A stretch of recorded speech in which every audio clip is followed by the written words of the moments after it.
نہایت عزت و احترام کے لائق استاذ الحفاظ محترم جناب حافظ غلام محمد صاحب دامت برکاتہ القدسیہ، عزیز القدر فیضیاب فیضان حضور ضیاء الامت حضرت علامہ مدثر نعمان صاحب، اور نہایت ہی واجب الاحترام میرے بزرگوں، دوستوں اور بھائیوں، آج کی 11ویں شریف اور درس قرآن کی اس بابرکت نشست میں آپ حضرات کی خدمت میں قرآن مجید فرقان حمید کی سورۃ البقرہ کی آیات بینات تلاوت کرنے کا شرف حاصل کیا ہے۔ اس میں اللہ رب العزت نے کسی ایک گروہ کو مخاطب نہیں کیا، اس میں اللہ رب العزت نے کسی خاص فرقے کے لوگوں کو مخاطب نہیں کیا، مذاہب میں سے بھی کسی خاص مذہب کے لوگوں کو مخاطب نہیں کیا، بلکہ اللہ رب العزت نے انسانیت کو مخاطب کیا۔ فرمایا یا ایھا الناس، اے لوگو۔ رب تعالی نے یہاں پوری انسانیت کو مخاطب فرمایا کہ یا ایھا الناس، اے لوگو، اے انسانوں۔ تو دوستان عزیز کا یہ اس لیے ہے انداز کہ اللہ رب العزت کسی خاص خطے کے لوگوں کے رب نہیں ہیں اور خدا نہیں ہیں، بلکہ رب تعالی رب العالمین ہے۔ جیسا کہ سورۃ البقرہ میں بھی اللہ رب العزت نے اپنا تعارف کرایا کہ الحمدللہ رب العالمین، اللہ رب العزت رب العالمین ہے، تمام کائنات کا وہ رب ہے۔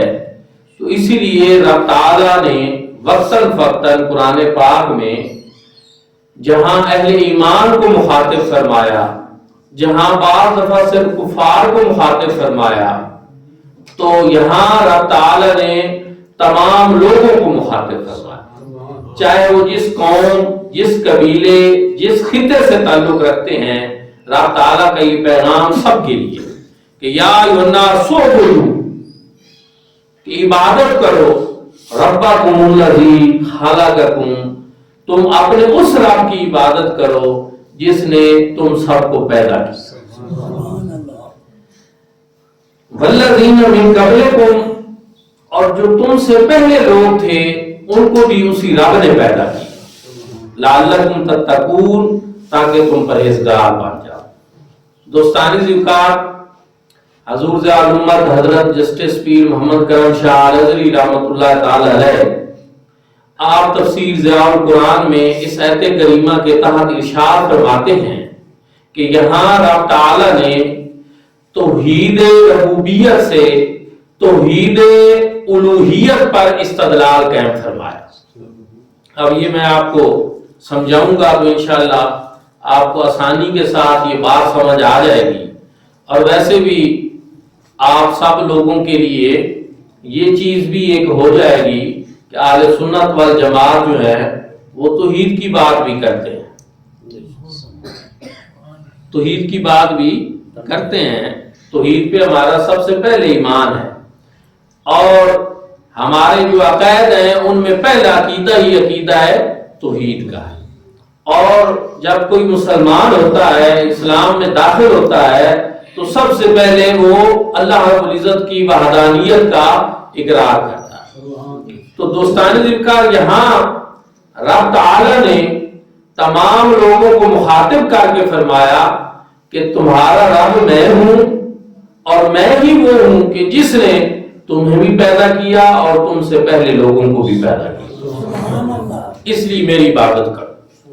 دوستو، قرآن پاک میں اللہ رب العزت نے کئی اور مقامات پر بھی اپنی عبادت کا جب حکم دیا تو وہاں رب تعالی نے اپنی صفت ربوبیت کا ذکر کیا۔